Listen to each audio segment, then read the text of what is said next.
To learn to live the off-grid lifestyle and to be inspired to live your dreams, click subscribe so you don't miss anything. Click the bell notification. It's all free. So today I got to do something that I, for some reason, just am really dreading. I got to leave the property and we got to go get some straw. We've been really trying to find straw for months now, and close by. And this is not a farming community here. Now up north it is. I used to live two hours up north from here, and it was a huge farming community. I mean, that's all you saw was cornfields.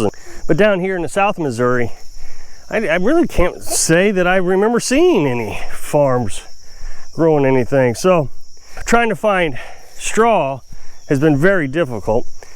We've been looking on Facebook Marketplace, just anywhere we can think. We've Googled it. It's just not available. So we're gonna have to drive about 100 miles to go get some today, and we're just gonna get 10 bales. I mean, we don't need a lot. We don't have any place to really store it, so we're gonna have to store it under tarps. So, but we gotta do something with the meat birds. You know, we gotta give them some bedding. We've been using leaves and wood chips. That's been working out pretty good, but we're running out, so we gotta do something. In the meantime, I thought I better get this manure put away. We cleaned out the chicken coop, Carolyn did, or the chicken run the other day, and she got that scraped up from the chicken run. And then of course we've opened it up, so now the meat birds can have both runs. That's worked out really well. I was thinking about dread this morning. You know, I thought about, you know, if I was doing this for somebody else, I would hate it. There would be no satisfaction to it, just making a paycheck. I remember one time I painted my house, and I was out there every day, all day, until it was done. I mean, I was just really excited about it. Painting it from white to tan, it was really pretty. Well, then a few years later, I don't even know if it was a few years later, it might have been just a year later, I was hired to paint a house. Got $800 to paint a house. It was good money. Man, I drug on that. I just could not get myself motivated to do it for very long or any length of time. I mean, don't get me wrong, I painted it and I met the requirements, the schedule that they wanted me to finish it in, but if I'd have been painting my house, I'd have just already had it done. I later put siding on my house. Never did it before, and it was vinyl siding. It was in February. I remember because it snowed one day, and I was up on an awning. It was an old house. It had a wooden roof shingled awning. It was really pretty. I was up on that and it started snowing. So, and like I said, just out there every day, just cutting and hanging. But then later that year, someone asked me if I would do it for money. I said no. Didn't want to do it for somebody else, but I was excited about doing it for myself. So coming down here and taking care of these chickens every day, I really do enjoy it. Trying to find better methods of doing it. Maybe that's what it is. Your boss wouldn't let you find better methods. Things that work for you. He'd want you to do it his way. But I come down here finding better methods. You know, I made these bucket waterers, and that's worked out really well. So there's 6 little cups on the bucket, and I got 3 buckets, 2 for these guys and 1 over there. Whereas a farmer may have you just out there filling up the water feeders all the time. And that was miserable. You were just always doing it. I don't know really what the reasoning is behind my not being motivated to do it for someone else, but then being able to do it for myself and being quite excited about it. Something to consider, because I get a lot of people say, oh, I couldn't do that. Well, maybe, but maybe you just couldn't do it for an employer. If you've worked for an employer your entire life and you've not found the freedom to work for yourself, same thing with cutting grass. I enjoy cutting grass. You may not notice it because I don't cut this very often, but that's to save on the lawnmower and the gas and all that. It has nothing to do with my liking it or not. I mean, I used to cut grass for a living. I did that in 2003 when the economy crashed. I did it, and I worked hard at it. Cutting someone else's yard, I did not take the pride into like I took in cutting my yard. I enjoyed working for myself, but I really didn't put a lot of effort in. It was $10 a yard. My goal was to just get as many yards as I could in a day. The economy was broke, so people were okay paying $10, but they couldn't pay the $20. So it was just a rush through thing, which worked out for them and me because there was really no quality involved, it was quantity. So right now I'm gonna get this manure spread out. The reason I bring this up because obviously this is gonna be pretty nasty, right? So why would I wanna do this? It's just dreadful, but it gives me a chance to get on my lawnmower.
It's getting harder and harder to put the lawnmower away.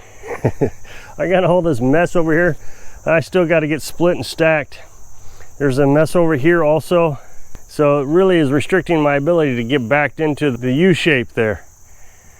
I'll get to it. It's supposed to get up to 100 degrees this week, so we're kind of back down to, we're gonna have to watch what we're doing. I'm gonna have to give extra care to the meat chickens because that's gonna be kind of hot for them. So I'm gonna have to bathe them off, maybe even a couple times a day. I'm glad I got the waterers now, the bucket waterers. I don't feel so bad about leaving them for a few hours so I can go get straw. That job is accomplished. It's kind of messy and stinky, but that'll make good fertilizer. I've used chicken manure for fertilizer before. Now it has its risk. If it doesn't compost completely before you plant your corn, it could cause salmonella and all those nasty little bugs. If you're gonna eat raw vegetables, you need to make sure they're washed thoroughly. Cooking is probably a better idea. So we're gonna pressure cook our corn here. But this stuff just does a fantastic job. Like I said, I've used it before and the garden just was transformed. Now, later what I had done was in my chicken run area, it was a different setup. I didn't have it covered, but I also didn't have hawks in the area either. It was kind of a, well, it was a backyard garden is what it was, backyard farm. So here, I got a lot of predators I got to keep out, so I got to keep them covered. But what I did was, half the year, I would put the chickens on one side, let them fertilize that area, and then the next half of the year, I'd plant corn in that spot, and put the chickens on the other side. And then I just swap them back and forth all the time. That way everything got plenty of manure, and each year I just plant in a different spot. But like I said, the setup's a little different now. So it's just a shoveling operation, and that might be better because that gives me more options. Well, I've got a bigger piece of property now. For example, where I washed the trailer out at, Carolyn has been talking about planting stuff up there as well. You know, having this yard laid out in this fashion, we can have garden everywhere, and she really likes garden. Now, I recognize I said we were going to move this chicken coop around, this chicken run, but we've just gotten too big. People want me to move it around. We've got 25 meat birds. Trying to move 25 meat birds is no easy operation, but I'm quite happy with what we got laid out. The birds are doing all right. We're going to get some straw, and that'll take care of them getting so dirty all the time. Frenchie is over there. I showed you yesterday we put him in a special location so we could put the little birds in the mature birds chicken run. That way we give the meat birds more space. He's doing okay. I feel bad for him. I'm just that kind of guy. I don't like taking away chickens' freedoms or animals' freedoms. He's adjusting though. The thing is him and I are palling up now because I took him over to the camper. I let him sleep in the camper last night. He let me pet him. He was quite relaxed. So I hope I can inspire you to do something that you dread so you can live your dream. Thanks for watching.